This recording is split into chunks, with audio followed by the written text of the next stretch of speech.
Picha letu linaanza, anaonekana mhusika mkuu wa kike Chen Li akiwa amelala darasani na alikuwa anaota ndoto za kuwa mbunifu mkubwa. Mara anasimama ghafla. Akiona hivi, mwalimu anasema, kwa kuwa umesimama basi jibu swali hili. Hivyo anamuuliza rafiki yake, mwalimu ameuliza nini? Rafiki yake anamwambia kuwa ameuliza kuhusu hisabati. Akisikia hivi, anaanza kusema hisabati ni ngumu sana na wakati huo huo inachanganya sana. Kisha mhusika mkuu wa kiume Shou Wei naye anakuja kwa nyuma akiwa chelewa darasani. Kisha mwalimu anaanza kuuliza yuko wapi yule msichana anayeitwa Chen Li. Akisikia jina hili, Shou anasita hapo kwa sekunde moja kwa sababu tayari alikuwa anamjua Chen Li. Sasa mwalimu anauliza uko wapi Chen Li? Toka nje. Hivyo anavaa kofia na kusimama mbele ya mwalimu. Mwalimu anasema vua kofia yako. Hivyo anainua kofia yake juu ya uso wake na kisha mwalimu anasema ndiyo, umesema kweli kabisa kuhusu hisabati. Mwalimu anaondoka baada ya kutoa somo lake, lakini mara tu Chen Li anapotoka darasani, Shou naye anamfuata. Akimuona anasema mbona unanifuata? Nina mafua na wewe utapata mafua. Hivyo anasema haijalishi kwangu, mbona hukuniaga kabla ya kuondoka? Hatimaye nimekuona baada ya miaka 2 na miezi 6. Hivyo anaanza kukimbia kutoka hapo, lakini kuna mti mbele yake. Kwa hiyo kila anapojaribu kukimbia kutoka hapo, Shou anamkamata kila mara, lakini anakimbia na hatimaye kufika kwenye bweni lake. Sasa kila anapokula na marafiki zake inabidi akimbie kutoka hapo pia, kwa sababu Shou alikuwa amesimama mbele, lakini Shou anamkamata na kusema utaniepuka hivi mpaka lini? Utalazimika kunijibu kwa nini hukuniaga na kuondoka, kwani sisi tulikuwa mpenzi na mpenzi. Lakini anamngata mkono na kukimbia kutoka hapo. Sasa mmoja wa marafiki zake wa chumbani anakuja na kumpa kadi ya mwaliko ambayo ilikuwa ya Chen Li. Chen Li anafurahi sana na kuifungua na anawaambia nimealikwa na kikundi cha Hang ambapo nilikuwa na ndoto ya kwenda, lakini baadaye anagundua kuwa haikuwa kadi halisi ya mwaliko bali ilikuwa nakala ya kuhushi. Baada ya kuiona anasema nitaenda tu. Baada ya hapo anapoenda kwenye kikundi cha Hang, mlinzi hagundui kuwa kadi hiyo ni ya kuhushi. Shou Wei naye anakuja hapo akiwa na baba yake. Kwa kweli kampuni hii ni ya baba yake, lakini badala ya kufanya kazi katika kampuni yake alitaka kuanzisha biashara yake mwenyewe. Kisha anamuona Chen Li hapo. Chen Li anawaelezea watu vizuri kuhusu vitu vya hapo. Watu pia wanavutiwa sana na wanashangaa, unajua kila kitu hapa sasa. Sasa baada ya wao kuondoka, anachukua video za vitu hivyo kwa siri na Shou naye anachukua video kwa nyuma ili kumtishia. Sasa Chen Li anaonekana akiwa amelala tena darasani. Akiona hivi, Shou anamtumia ujumbe ukubali ombi langu request, lakini hakubali ombi lake na anaenda kulala tena. Sasa Chen Li anapita sehemu fulani, lakini anajaribu kujificha. Kwanza anavaa kofia na kisha barakoa pia. Hata hivyo, Shou anamkamata, anamuuliza tena sababu ya kutoniaga, lakini anaanza kumpa hadithi ya uongo. Hivyo anamuonyesha video na kusema niambie sababu ya kweli, la sivyo nitaonyesha video hii kwa kikundi cha Hang. Hivyo anasema hapana, usifanye hivi, kwa kweli nimesahau sababu ya kweli, utanipa muda nifikirie. Hivyo anasema ndiyo, fikiria kwa utulivu, mimi pia nitakaa na video hii. Akisema hivyo anaondoka hapo. Baada ya hili, Chen Li anaonekana akiwa amelala tena darasani. Shou anamtumia ujumbe nenda kaniletee maji. Akiona ujumbe huo anaanza kusema mwalimu, naomba kwenda msalani. Mwalimu anajibu sawa nenda, lakini mtazame Shou, yeye huwa hanywi maji kabisa darasani. Chen Li anapatwa na hasira sana kwamba mvulana huyu anamtuma akamletee maji. Baada ya hapa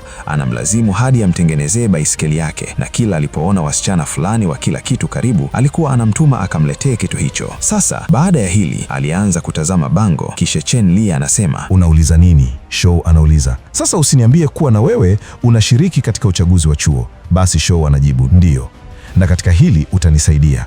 Kisha anaamuru chochote nilichokuomba ule kifike nje ya mlango wangu ndani ya dakika 10, na anaondoka. Wavulana wanacheza mpira wa kikapu na wakati huo huo Chen Li anajisogeza kisiri akijaribu kuiba simu ya Shou.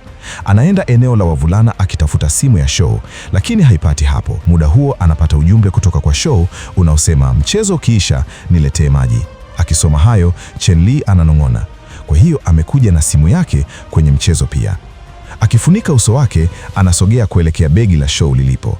Anachukua simu kwenye begi na kukimbia. Anajaribu kuifungua simu mara kadhaa na hatimaye anapoingiza tarehe yake ya kuzaliwa inakubali. Anaanza kuangalia kwenye gallery na kukuta video ambapo Shou anasema na kuachia chitu mahali hapa bustanini, nenda kakichukue. Muda huo Shou anatokea nyuma yake, amnyang'anya simu mkononi na kusema umekuja hapa ili ufute video, au sio? lakini tayari nimeshaiweka kwenye cloud, kwa hiyo huwezi kuifuta. Chen Li kisha anamuuliza, kwa nini neno la siri la simu yako bado ni tarehe yangu ya kuzaliwa? Anajibu, oh, ni rahisi kukumbuka, la sivyo ningesahau. Wakati huo msichana mmoja anakuja kumpa maji, lakini anakataa. Akiona hivi, Chen Li anakumbuka ghafla jinsi huko shule ya upili Shou alivyokuwa na mzio na maji ya chupa na hakuwahi kupokea maji kutoka kwa mtu yoyote isipokuwa yeye.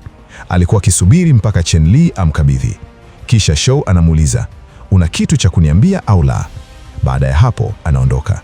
Chen Li anarudi bwenini na muda mfupi baadaye anapata ujumbe mwingine kutoka kwa Shou Wei ukimtaka wakutane bustanini saa 12. Wakati huo huo, Shou Wei anamsubiri Chen Li afike.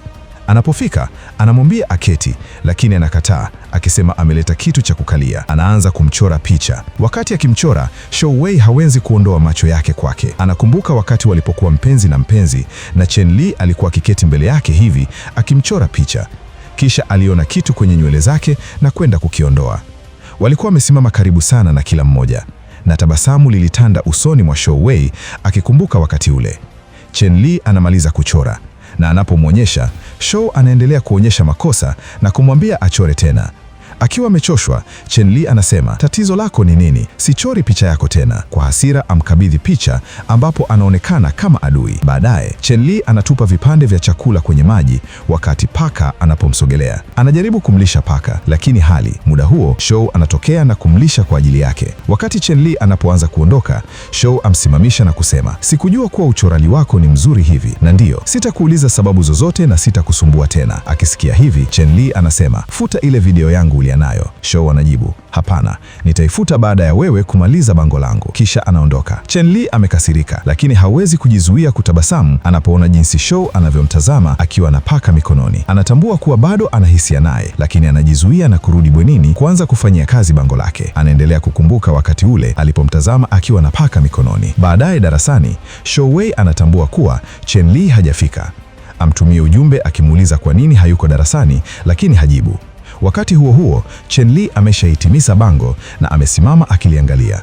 Kisha anaenda kuwasilisha bango hilo na Shou Wei akimwona anatabasamu. Akigundua hili, mwalimu anamuuliza Shou, unafanya nini? Shou anajibu, mwalimu, nimemaliza karatasi yangu, naondoka sasa. Anakimbia haraka kwenda kuona bango lile na kisha anaharakisha kumtafuta Chen Li. Anapompata, Chen Li anasema, unatabasamu sana leo, kwa nini usifute yani? Lakini kabla hajamaliza, Shou anabadili mada na kuketi kando yake.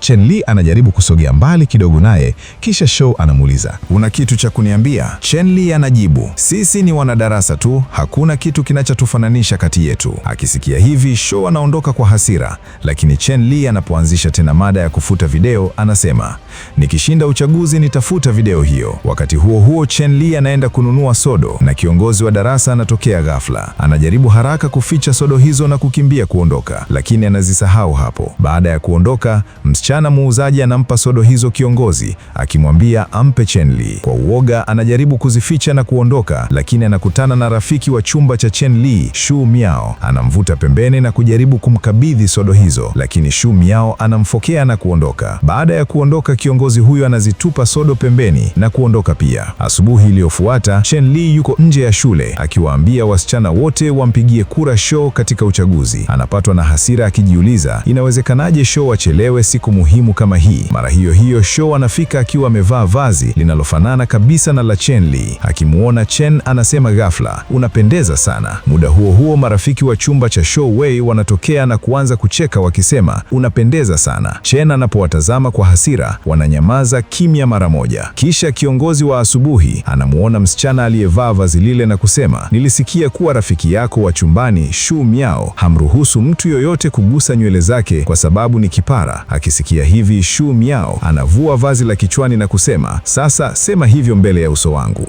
Anampiga teke na kuondoka. Sasa mashabiki wachache wanamkaribia Shou Wei na wale wanaokuja wanasema, tunataka kupiga picha na wewe. Shou anataka kukataa, lakini Chen Li anaingilia kati akisema, bila shaka mnaweza kupiga picha. Kisha anamtuma Shou Wei kwao na kuanza kuwapiga picha yeye mwenyewe.